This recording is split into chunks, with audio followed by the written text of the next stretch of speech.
Bonsoir, voici une invitation au voyage, un éloge du vagabondage. Depuis lundi et jusqu'à demain soir, nous prenons la route en compagnie de baroudeuses mystiques, de clochards célestes et de voyageurs magnifiques. Semelle de vent, une émission d'Anne Coudin réalisée par Laurent Polleret.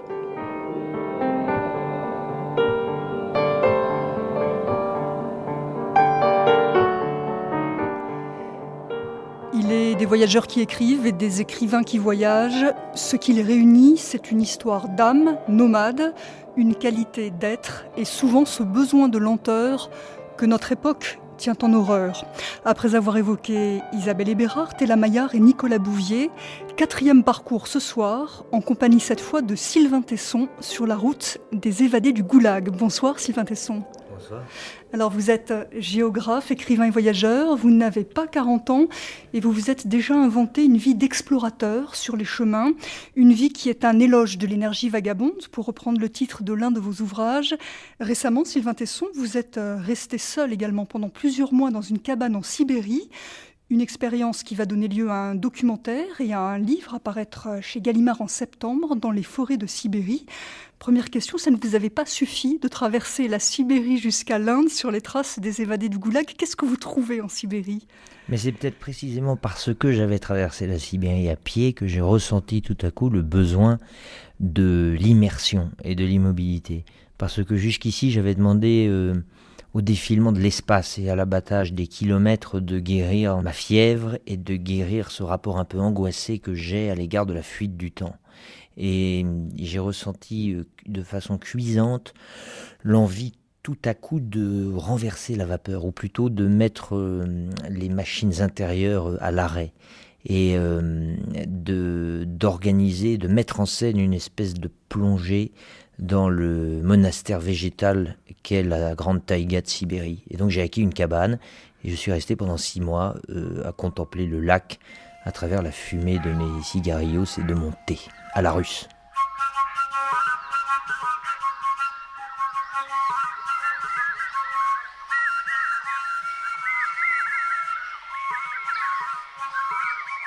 Vous aimez être seul, Sylvain Tesson, et dans ces moments de solitude, vous aimez écrire des aphorismes. Aime le lointain comme toi-même, c'est tiré de l'un de vos tout derniers ouvrages, Aphorismes dans les herbes et autres propos de la nuit, aux éditions des Équateurs. Il y a cet autre aphorisme que j'aime beaucoup, Sylvain Tesson, Chine, culture en terrasse, Paris, culture de la terrasse. Vous n'avez pas l'air d'aimer beaucoup les villes. J'ai à l'encontre des villes une sorte de méfiance, parce que j'ai l'impression que la ville est l'endroit où l'on contracte des choses que je n'aime pas trop et qui me semblent être davantage des maladies que des vertus, et des choses comme les habitudes, les certitudes, un goût pour le confort, un goût pour le conformisme qui est la métastase mentale du premier, et puis une espèce de satisfaction de ce qu'on vit.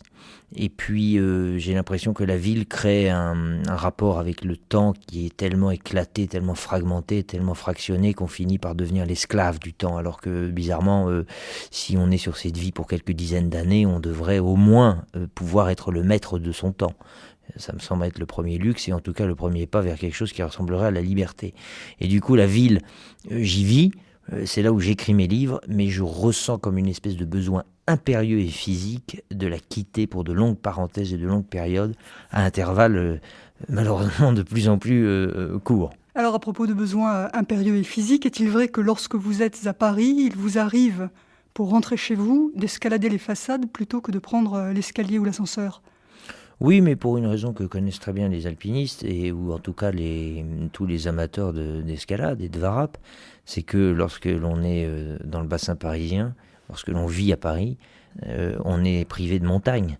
C'est pas avec la montagne Sainte-Geneviève et Montmartre qu'on va étancher sa soif d'altitude et de vertige. Et du coup, pour peu qu'on transforme son regard et qu'on voit les façades des rues comme des parois, tout à coup la ville apparaît comme un massif enchanteur, avec des parois de calcaire qui parfois font 30 à 40 mètres de haut, et des lignes extraordinaires qui vous permettent des surplombs, des cheminées, des fissures, des fractures, des vires, des rétablissements sur les toits. Et d'ailleurs, tout le vocabulaire de la montagne est tout à fait applicable à l'architecture. Et moi, je guéris, j'étanche en tout cas ma soif alpinistique en grimpant dans les villes. Alors, pas d'escalade pour venir à ce studio. Nous sommes au rez-de-chaussée, au studio 108 de Radio France. Et nous allons maintenant refaire avec vous, Sylvain Tesson, cette route des évadés du Goulag que vous racontez dans votre livre « L'Axe du Loup », publié en 2004 chez Lafon, et dans un documentaire aussi co-réalisé avec Nicolas Millet. Une histoire incroyable qui a donné lieu aussi au film « Les chemins de la liberté » de Peter Weir, qui est sorti en France en janvier dernier. Оглянитесь и поймите. Ennemis du peuple, regardez tout autour de vous et sachez ceci. Это не наши оружия, собаки и проволока. Ce ne sont pas nos armes, nos chiens ou nos barbelés qui constituent votre prison. La Sibérie est votre prison. Elle s'étend sur 13 millions de kilomètres carrés. Toute cette nature est votre geôlier. La nature ici est impitoyable. Si elle ne vous achève pas, les locaux le feront. Si elle ne vous tue pas, les locaux le feront. Ils reçoivent une prime pour chaque tête de fugitif.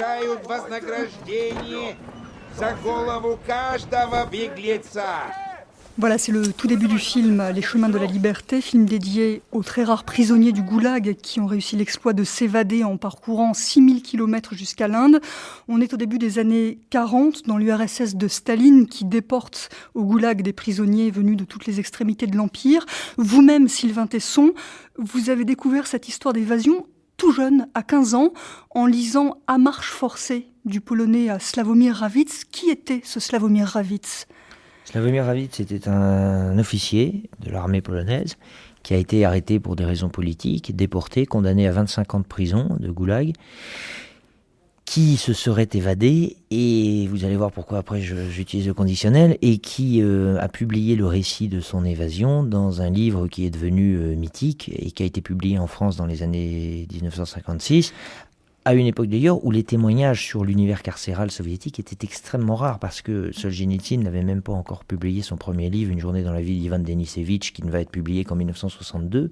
Donc nous sommes non seulement à l'aube de la révélation de l'étendue de l'archipel du Goulag, mais on est quasiment là en présence d'un des premiers témoignages, en tout cas techniques, sur la réalité de ces camps. Bon, il se trouve que le livre a été contesté pour beaucoup de raisons, notamment liées à l'invraisemblance d'un certain nombre de séquences dans ce livre, et puis probablement aussi parce que le lectorat à l'époque, le public, n'était peut-être pas très disposé à ce qu'on dresse du projet soviétique une fresque aussi cauchemardesque.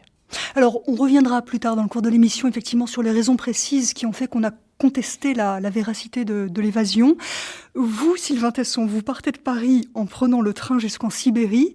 Avez-vous pu retrouver l'endroit précis d'où Rawicz se serait évadé ?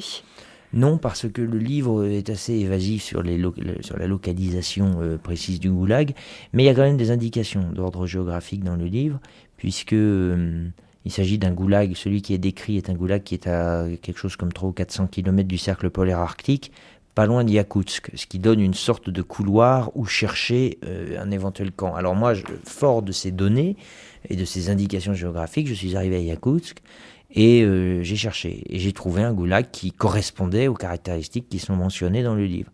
Et je suis parti de la ruine d'un goulag qui se trouve à une centaine de kilomètres au nord de Yakoutsk, et j'ai commencé ma marche à partir de ce camp qui était un camp de prisonniers en pleine forêt, et dont il reste les enceintes de barbelés, quelques fondations de bâtiments, et quelques chalis et quelques ustensiles qui sont d'ailleurs très émouvants par leur caractère modeste et par leur simple apparence, parce que vous voyez dans l'herbe jaillir des souliers, des cuillères, des fourchettes, des gamelles qui constituent tout le matériel ethnographique du goulag. Oui, c'est possible. Et je sais où se trouve la faille. Où Lazare, mon associé, il a participé à l'installation des barbelés, il m'a expliqué. Il y en a très peu qui arrivent à s'échapper. J'attends depuis si longtemps un type comme toi. Un gaillard bien costaud avec une volonté à toute épreuve. Mais pour aller où? On peut pas aller à l'ouest. On tomberait sur les Allemands et les Soviétiques. Et à l'est, c'est pire, il y a les Soviétiques jusqu'au Pacifique. Non, il y a un seul moyen, il faut marcher au sud. Exact. Mais tu sais où on est? Je veux dire exactement. Je pense qu'on est à environ 500 km au nord du lac Baïka. Regarde, ça c'est le lac. Le camp est ici, et la frontière est là. Il faut suivre les rives du lac. Ça nous conduirait au sud. Tout à fait. Et ensuite, on passe la ligne du Transsibérien vers la Mongolie et à nous la liberté. Le printemps est tout proche, il faut attendre l'automne. Non, pourquoi attendre? Pourquoi? Parce qu'il y a 1000 kilomètres jusqu'à la frontière, peut-être plus. Il faut élaborer un plan et engranger de la nourriture. J'ai déjà commencé à trafiquer, alors à toi de faire la même chose. Et en automne, le temps est plus prévisible. Et on profitera de la neige pour couvrir nos traces. J'emmène mes amis. Tes amis, tu leur fais confiance? Naturellement. Ils ne survivront pas tous. Mais ils mourront en hommes libres. Libres. Le projet d'évasion du goulag dans le film de Peter Weir, avec cet axe nord-sud, de la Sibérie jusqu'à l'Inde. Pourquoi, Sylvain Tesson, appelle-t-on cet axe l'axe du loup? C'est le titre que vous avez choisi de donner à votre livre. Oui, je l'ai donné pour une raison très simple, c'est que, et qui est évoquée dans la conversation à mi-voix que l'on vient d'entendre, c'est que, historiquement et traditionnellement, les mouvements de population et les déplacements à la surface de l'Eurasie se sont toujours effectués d'est en ouest, de l'Orient vers l'Occident ou de l'Occident vers l'Orient. Comme si c'était un grand battement d'horloge qui avait présidé à la marche des peuples ou des explorateurs sur la surface de l'Eurasie. Si on prend les déplacements des Romains, des bouddhistes chinois, des explorateurs russes, des Cosaques, des Mongols, bien entendu, même des Arabes, de Ibn Battuta, des marchands de la soie, ce sont toujours des déplacements qui se font le long des parallèles et non pas des méridiens. Et c'est pour ça que l'axe d'évasion que nécessitait le fait d'essayer de trouver la liberté vers le sud, cet axe nord-sud, cette longitudinale, cette méridienne plus exactement, est un axe de rupture historique. Personne, avant les évadés, n'était allé du cercle polaire arctique jusqu'à l'Inde. Ça n'est pas un axe de commerce, ça n'est pas un axe d'histoire, ça n'est pas un axe de logique géographiquement parlant. Et c'est pour ça que c'est un axe du loup. Enfin, j'ai imaginé cette expression parce que le loup, c'est l'animal de la rupture, c'est l'animal qui n'est jamais en règle et puis qui marche toujours hors des sentiers battus et des axes traditionnels. Alors, les évadés vont connaître un froid extrême en Sibérie, une chaleur extrême dans le désert de Gobi. Pour vous aussi, ça va être très très difficile comme route, mais vous considérez que vous avez un certain nombre d'avantages sur eux et vous ne le perdez jamais de vue dans votre périple. Bien entendu, parce que de toute façon, il y a toujours un peu d'imposture à dire que l'on répète un voyage historique, dans la mesure où, d'abord, quand on répète un voyage, c'est que le voyage a eu lieu, donc on sait où on va. Eux ne le savaient pas. Deuxièmement, il ne faut quand même pas exagérer, mais moi, je n'étais ni traqué par le NKVD, je n'avais pas les chiens à mes trousses, je voyageais en homme libre, en touriste, en fait, dans un endroit où j'avais des visas. Alors certes, peut-être que c'était un voyage qui physiquement était plus difficile qu'un pique-nique en Bavière, mais il n'y avait pas de dimension dans ce voyage d'ordre d'évasion politique. Je ne risquais pas grand-chose en fait à faire ce voyage, et puis surtout, j'avais des cartes, je savais où j'étais. Or, en fait, le pire ennemi du voyageur est l'égarement et d'être perdu, parce que c'est de là que naît vraiment l'angoisse, c'est de ne jamais savoir où on est dans ces espaces qui sont totalement immenses. Et vous avez un GPS aussi. Et j'avais un GPS, et puis il y avait aussi une grande différence qui me séparait des évadés, c'est que moi je pouvais aller dans les villages, rencontrer mes semblables, éventuellement leur demander de l'aide ou leur demander mon chemin.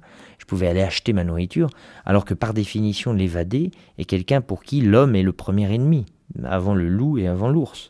Pour un évadé du goulag, rencontrer, tomber nez à nez avec l'un de ses semblables, pouvait être le début des ennuis et de la fin de son épopée. Alors que pour moi, c'était une occasion de rencontrer quelqu'un et de briser un peu la monotonie de ma solitude. C'est important pour vous aussi, Sylvain Tesson, de voyager, vous dites, à la loyale.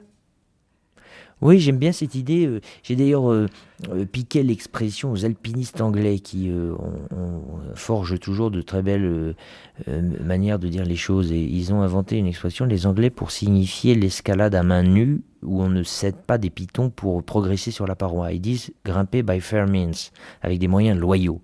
Et moi, j'ai appliqué cette expression au voyage. J'aime bien l'idée d'abattre l'immensité des kilomètres, comme le font les nomades traditionnels, c'est-à-dire avec le seul recours à une force musculaire, qui peut être celle d'une bête, d'ailleurs, quand on chevauche, ou alors la marche à pied, ou alors la bicyclette, le canot, enfin, toutes sortes de moyens de transport qui sont suffisamment rapides, quand même, pour que vous ne deveniez pas fou, mais qui sont suffisamment lents pour que vous vous imprégniez véritablement de l'immensité des territoires que vous traversez, et qui sont suffisamment musculairement difficiles pour que de l'effort naisse une espèce d'euphorie, d'ascèse et de sentiment d'avoir gagné de haute lutte son étape. Voyage à pied donc, à vélo, à cheval, et à défaut d'avoir voyagé avec Ravitz lui-même, vous voyagez avec Slavomir, puisque c'est le nom que vous donnez à votre cheval. Oui, j'ai acheté un cheval à la frontière entre la Mongolie et la Russie. J'ai acheté un pasteur mormon, parce que les Mormons sont très présents en Mongolie. Ils font des ravages même, d'ailleurs. Ils empêchent les Mongols de boire du thé, ils les convertissent à... Alors ils se heurtent d'ailleurs, c'est amusant, à un problème, c'est que ils voudraient que les Mongols prient un dieu, Jésus, qui est rentré dans Jérusalem sur un âne. Or pour un Mongol, c'est tout à fait impossible d'imaginer qu'un dieu chevauche un âne. On est quand même chez les fils de la steppe et les peuples cavaliers par excellence. Enfin bref, ça crée comme ça des confusions qui sont assez amusantes. Et moi j'ai acheté ce cheval à un pasteur mormon et je lui ai donné par clin d'œil le nom de Slavomir. Première étape donc de votre route, la Sibérie, et vous parliez tout à l'heure du fait de pouvoir vous rencontrer des gens. Vous allez rencontrer dans un village cette Lituanienne déportée en Sibérie, et j'aimerais bien que vous nous lisiez ce passage. C'est elle qui parle. Voilà. Ils sont venus nous chercher le 16 juin 1941, en pleine nuit. J'avais 17 ans. Je suis descendu dans la salle commune de la ferme. Il y avait mon père, nu, encadré de soldats. Il le frappait. Lui hurlait. « Où sont mes enfants ? Où est ma femme ?» Ils nous ont dit de mettre des robes et ils nous ont embarqués dans un camion et ma mère a sangloté. Qui va s'occuper des vaches ? Par la suite, j'ai pu consulter mon acte de condamnation. Il était spécifié que j'avais été arrêté parce que je menais des activités souterraines. Mais les seules activités souterraines que je menais, c'est quand j'allais ranger les pommes de terre dans notre cave. J'en ai pris pour 20 ans. Et depuis, je suis là. Je ne suis jamais rentré en Lituanie. Cela fait 61 ans. Et l'évasion, Jadwiga Petrovna, c'est que pour s'évader, il faut avoir quelque part où aller.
Sylvain Tesson, tout au long de votre route, vous êtes en quête de récits d'évasion et finalement, vous n'allez pas véritablement en entendre, du moins pas exactement ce que vous cherchez. C'est difficile de recueillir ce genre de témoignages.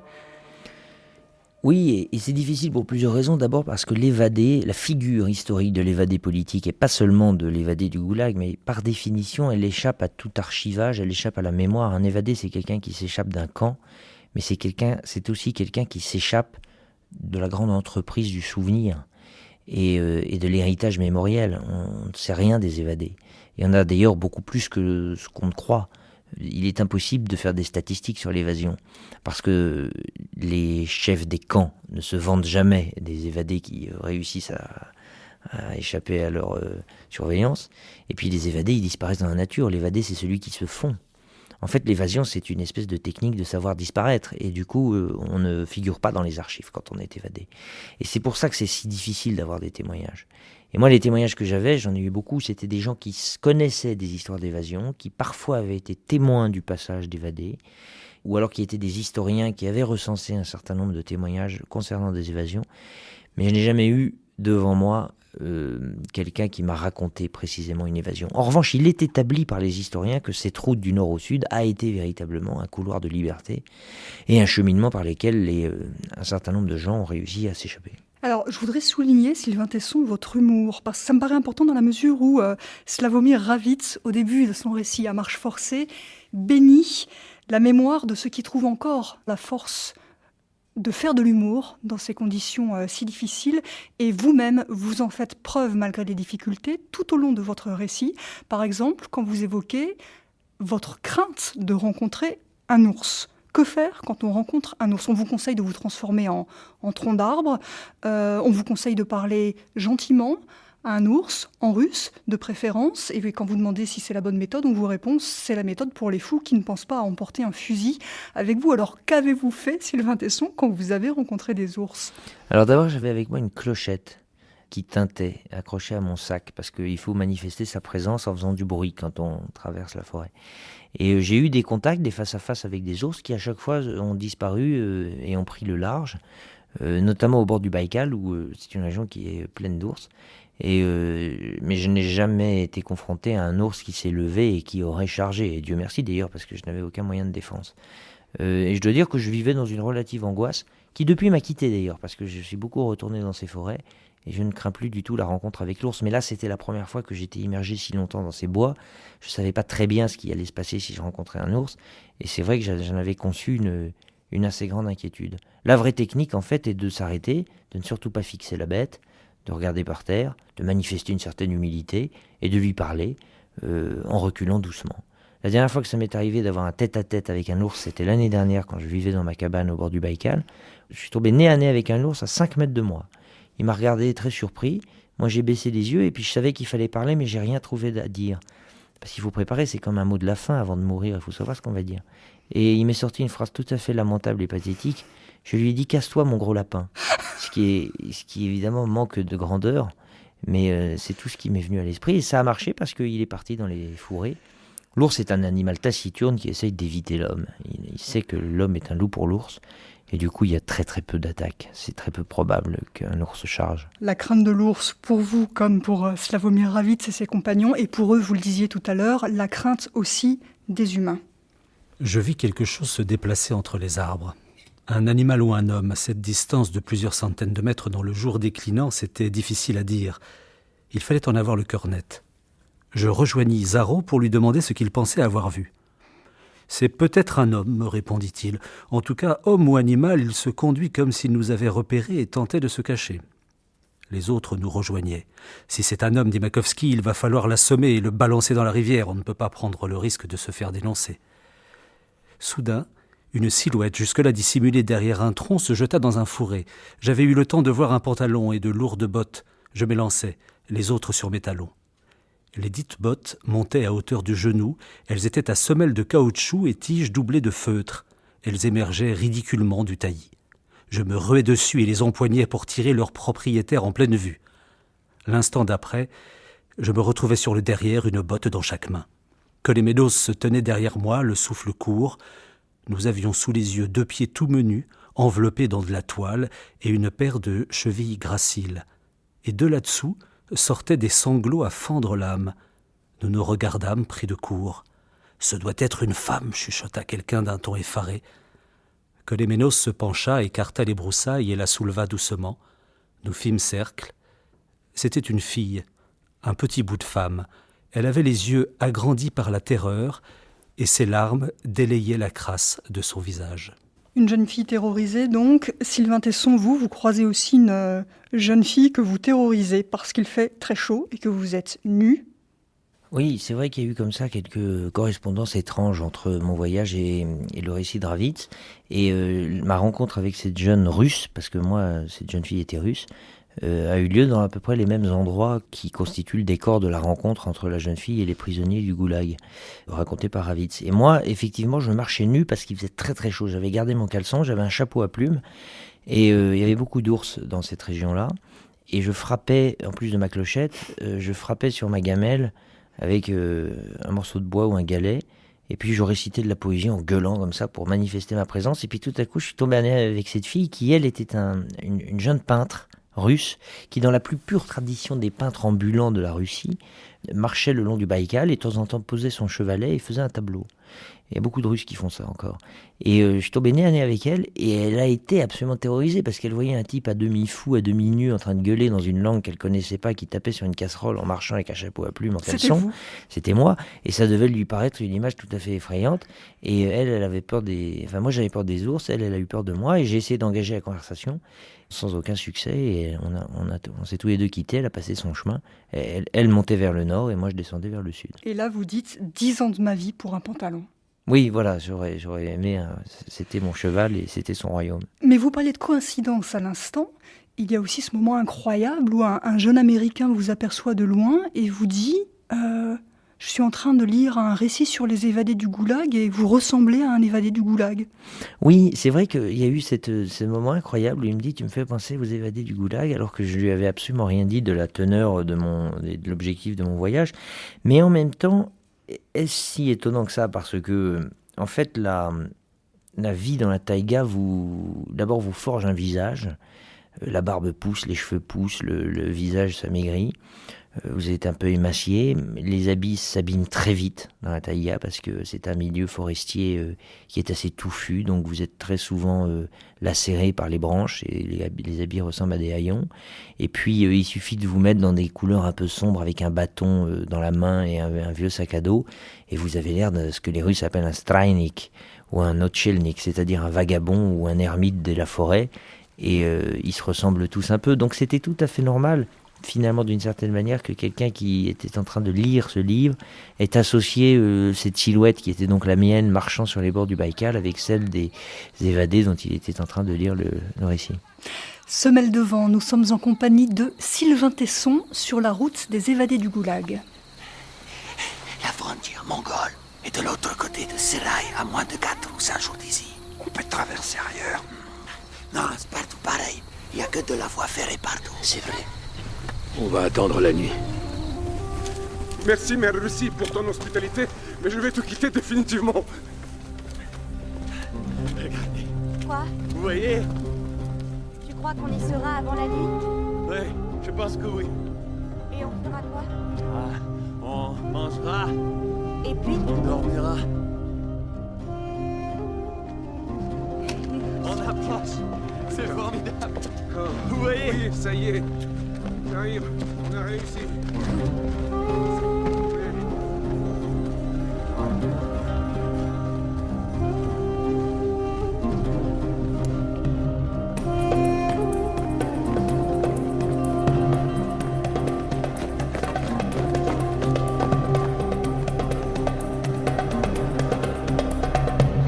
Monsieur!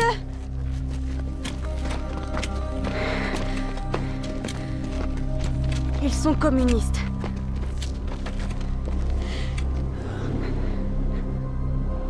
Alors ici aussi.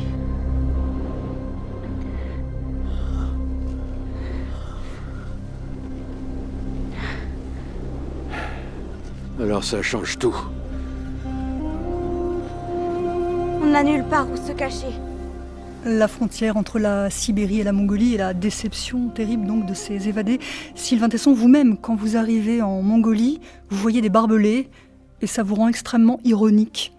Oui, parce que c'est une ligne de barbelés qui date de l'époque khrouchtchevienne, si je ne m'abuse, qui sépare la frontière entre le sud de la Sibérie et le nord de la Mongolie, avec une double ou triple ligne de barbelés, laquelle encadre en fait une zone déboisée qui court tout le long des courbes de niveau qui marquent la crête frontalière. Donc c'est véritablement visuellement, esthétiquement, pour le regard une image qui vous renvoie vraiment à la guerre froide. Et c'est vrai que on se demande quand on voit les barbelés qui gardent un pays si c'est pour empêcher les gens de rentrer ou pour les empêcher de sortir. Il est possible que les autorités soviétiques aient craint que les gens aillent chercher, quittent le paradis soviétique pour aller chercher l'enfer ailleurs et dissuadent les gens de faire ça en mettant des barbelés tout autour des frontières de l'Union. Allez, on continue votre route vers le sud avec maintenant l'épreuve de la traversée du désert du Gobi où Slavomir Ravitz et ses compagnons manquent de devenir fous. Au milieu de cet univers aride, il n'y avait de vivants que 8 petits atomes humains et quelques rares serpents. Rien n'eût été plus facile que de cesser de bouger, de nous étendre là et de mourir. Dans l'après-midi, je fus surpris et vaguement irrité de me retrouver à genoux. Je n'avais pas eu conscience de tomber. Je marchais et l'instant d'après, j'étais arrêté. À genoux, me dis-je, comme un homme en prière. Je me redressai. Nul n'avait ralenti l'allure. Sans doute avait-il à peine remarqué ma chute. Il me sembla mettre très longtemps pour reprendre ma place en tête. D'autres s'effondraient également, comme je le notais de temps en temps. Les jambes se dérobaient, ils se figeaient et quelques secondes de perplexité s'écoulaient avant qu'ils comprissent qu'ils avaient cessé d'avancer. Et ils repartaient. Il n'était pas question de renoncer, c'étaient là les signes d'une faiblesse croissante qui sapait nos forces, mais les reconnaître pour telles eût été fatal. La mort venait en reconnaissance, mais nous n'étions pas encore prêts à mourir. Ça, c'est un passage, Sylvain Tesson, je crois, qui vous touche particulièrement, notamment la suite avec la mort de cette jeune fille, Christina, et son enterrement. Vous dites que c'est un moment presque mystique du livre À marche forcée de Slavomir Ravitz. Oui, moi je crois que ce livre a une forte dimension métaphysique et mystique, et peut-être même mythologique dans le sens où Ravitz a campé l'histoire de 8 personnes qui sont prêtes à tout sacrifier pour reconquérir une idée qui les dépasse, qui est celle de vivre libre, et on est donc quasiment dans la description d'une figure digne de l'antique en fait, qui est celle de l'évadé politique, mais non pas en tant que personnage anecdotique à un certain moment de l'histoire, mais comme figure universelle, celle de l'évadé qui est prêt à tout supporter, à tout survivre pour prouver que l'individu a quelque chose à dire, même lorsque la grande machine totalitaire essaye de la servir. Et moi, c'est ça qui m'intéresse dans ce livre. Et c'est d'ailleurs la raison pour laquelle, finalement, la polémique ou le fait de savoir si ce livre repose sur une histoire vraie ou est une affabulation totale est secondaire, dans la mesure où Ravitz a vraiment fait une œuvre littéraire. Et c'est vrai que on atteint les rivages à la fois de la folie, à la fois de la métaphysique et à la fois de l'antique, dans ce passage du Gobi qui est un peu la culmination de toutes les souffrances que vivent les évadés, et puis qui va être le début des premiers morts. Alors, on vous retrouve maintenant, Sylvain Tesson, 60 ans après Ravitz et les siens, dans le nord du désert de Gobi, vous aussi, dans cet extrait du documentaire que vous avez réalisé avec Nicolas Millet, qui est venu de temps en temps vous filmer sur cette route des évadés du Goulag. Là, c'est l'heure chaude qui commence. Je suis sur la frange nord du désert de Gobi. Je descends vers le sud. C'est ce que Slavomir Ravitz décrivait comme des moutonnements sablonneux à perte de vue. Et effectivement, le Gobi n'est pas un véritable désert de dunes de sable comme le Sahara, mais c'est plutôt une steppe semi-aride, très pauvre, dans laquelle il est pénible d'avancer. Mon cheval a un peu peur.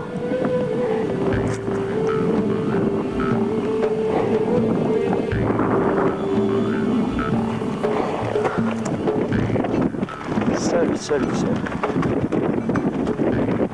Ravitz, au moins, il avait des compagnons, ils étaient 8. Même s'ils sont morts les uns après les autres. Combien de jours on devient fou?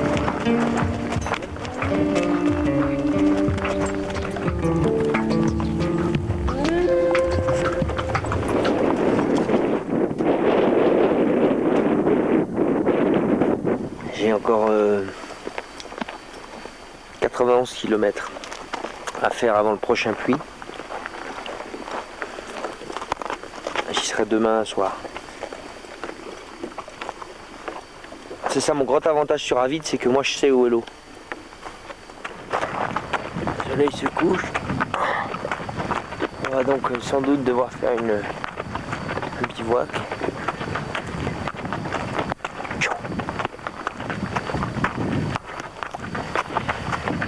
Et ça va être le luxe puisque il nous reste 5 litres d'eau. Donc de quoi faire des kilos de soupe aux nouilles. En fait, j'aurais passé toute une partie de ma vie à manger des soupes aux nouilles. Et je peux pas rire parce que j'ai mal aux lèvres.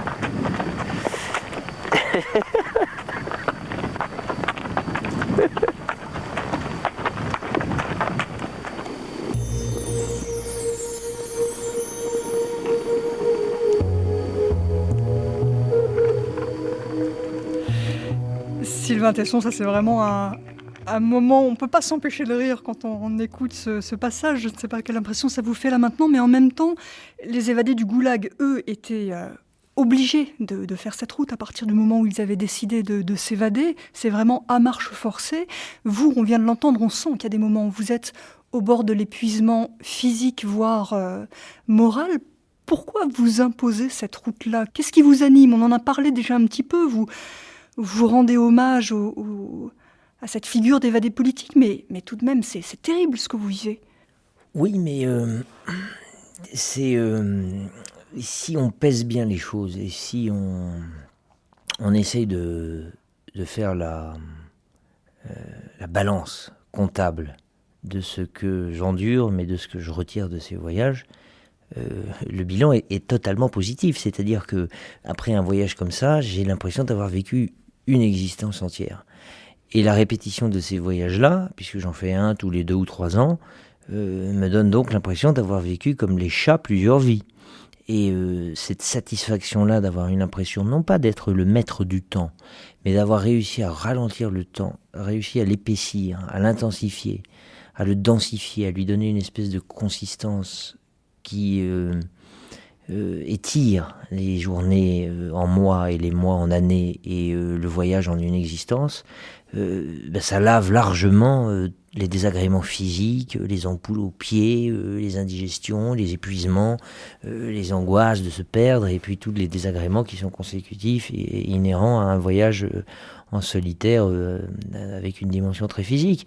Et du coup, de toute façon, tous ces mauvais souvenirs deviennent des souvenirs amusants. D'ailleurs, j'en ris maintenant quand j'entends ça. Alors que et vous n'avez pas les lèvres gercées ce soir, donc ça va bien. Et je n'ai pas les lèvres gercées ce soir. Et c'est vrai aussi que l'épuisement crée un état que connaissent bien les marcheurs, que connaissent bien les alpinistes, qui s'appelle le second souffle, où tout à coup on sort de soi-même parce qu'on est arrivé à un degré de délabrement physique, d'esquintement absolu de son corps, et pourtant on avance quand même parce qu'on est porté par autre chose.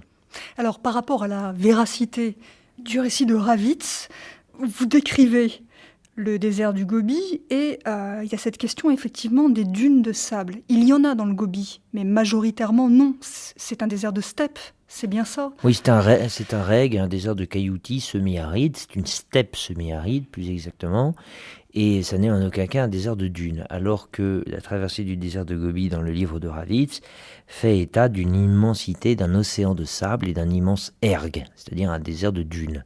Et donc ça a été le principal levier de la contestation de ce récit, c'était que les lecteurs, qui étaient bien informés et qui connaissaient le visage géomorphologique du Gobi, se sont bien rendus compte que Ravitz n'y avait pas été. Et du coup, la contestation est partie de ça. Et Ravitz ne s'est d'ailleurs jamais expliqué sur cette affaire. En fait, il se trouve qu'en 2006, il y a une équipe de la BBC qui est allée plonger dans les archives du Goulag et les archives de l'Inde, où les prisonniers sont censés être arrivés, et il n'y avait nulle trace de lui. Et puis, à l'occasion de la sortie du film de Peter Weir, Les chemins de la liberté, il y a un Polonais de plus de 80 ans qui est sorti du silence et de la réserve en disant « Ravitz, c'est moi ». C'est un type qui s'appelait Witold, et qui vit toujours. Et en fait, on s'est aperçu que cet homme, ce Witold, qui prétendait avoir vécu cette épopée, disait vrai. Il a pu prouver son périple. Il s'avère que Ravitz a dû s'inspirer du récit de Witold pour composer le sien, pour composer à marche forcée. mais n'a effectivement jamais vécu son aventure. Alors moi j'étais très circonspect dans mon livre, mais j'accordais un bénéfice du doute à l'aventure de Slavomir. Et puis en fait, d'une certaine manière, je me suis assez vite détaché de l'idée d'enquêter sur la véracité ou la plausibilité du récit de Ravitz, pour la bonne raison qu'avec ou sans lui, il y a des centaines de gens qui sont passés par cette route. Et donc les chemins de la liberté existent comme un chemin historique, comme un cheminement historique, que Ravitz est dit vrai ou pas. Et puis en plus, le livre se suffit à lui-même, il a une beauté, il a une force propre, il a une profondeur. Après tout, on se fiche de savoir si Sandrars a pris ou non le transsibérien, et si les Capulet et les Montaigu ont bel et bien existé. Alors, à la sortie du désert de Gobi, Sylvain Tesson, dans les conditions qu'on vient d'entendre, très difficiles, cette traversée de 9 jours, c'est bien ça, vous rencontrez un obstacle qui vous rend littéralement fou. Les Chinois ne veulent pas vous laisser passer et vous devez faire un détour de 2500 km. Vous dites que c'est un petit peu comme un Parisien qui voudrait aller de Notre-Dame à la Tour Eiffel et à qui on dirait « passez s'il vous plaît par Stockholm ». Oui, c'est ça. Si on rapporte mon détour, mon contournement à des proportions européennes, ça serait à peu près ça. 2000 km pour faire 1 km de distance. Et bien sûr, ça m'a rendu fou pour notamment la raison que j'étais en train de consacrer un voyage à une méditation et à une célébration de l'esprit de liberté, et qu'on m'empêchait de passer pour des raisons qui étaient des raisons frontalières. En même temps, on ne peut pas refaire l'histoire. Les États existent. On sait très bien que les frontières sont des tracés, des lignes artificielles, mais enfin, ça s'appelle le découpage, ça s'appelle l'histoire, et on ne peut pas non plus refaire les cartes. Donc je comprenais très bien qu'on m'empêcha de passer, mais ça m'a beaucoup épuisé et beaucoup agacé.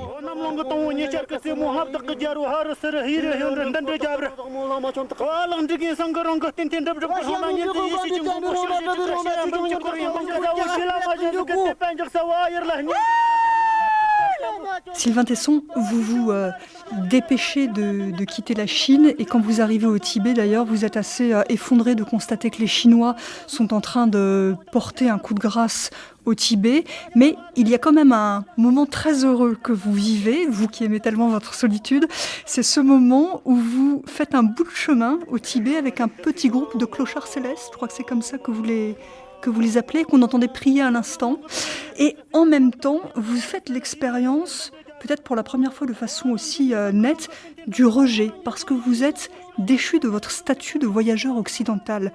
En ma qualité d'étranger, j'avais jusqu'ici joui de l'empressement des Chinois et des Tibétains à me recevoir. Ardeur qui doit se lire tantôt comme une marque d'hospitalité, tantôt comme un signe d'intéressement.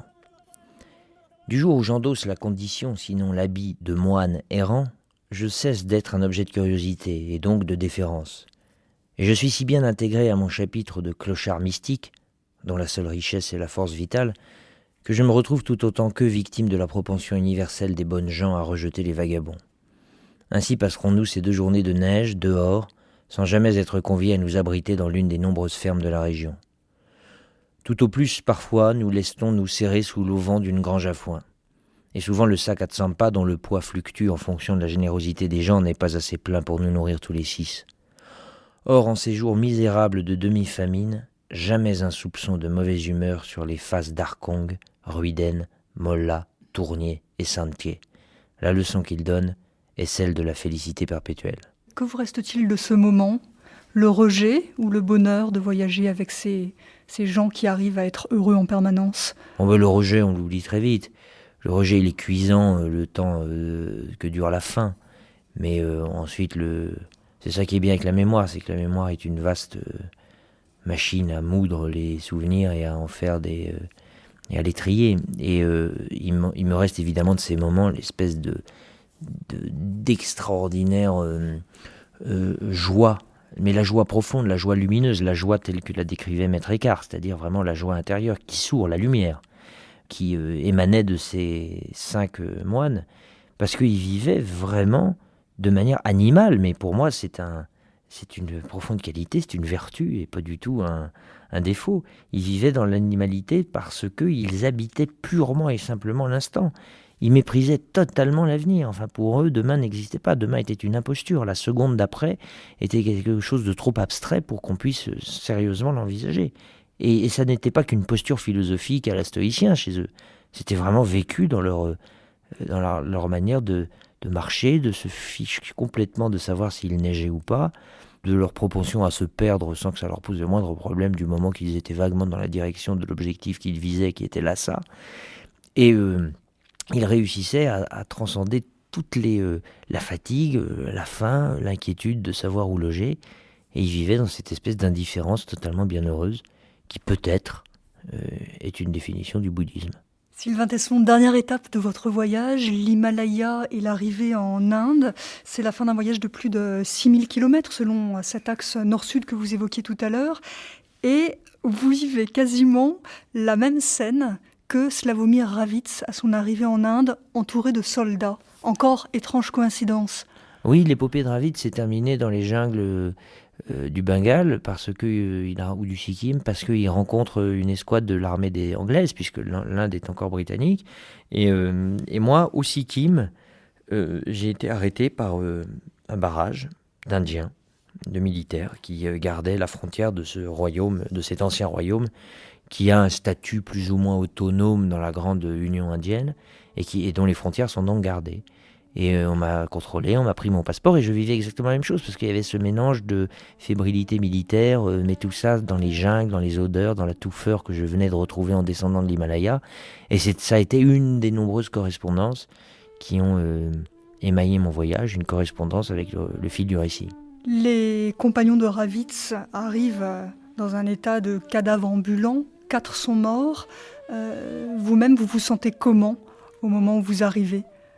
Moi, j'ai ressenti en arrivant une profonde indifférence, en fait, comme si je ne réussissais pas à convoquer en moi l'énergie nécessaire à la joie d'être arrivé ou à l'émotion.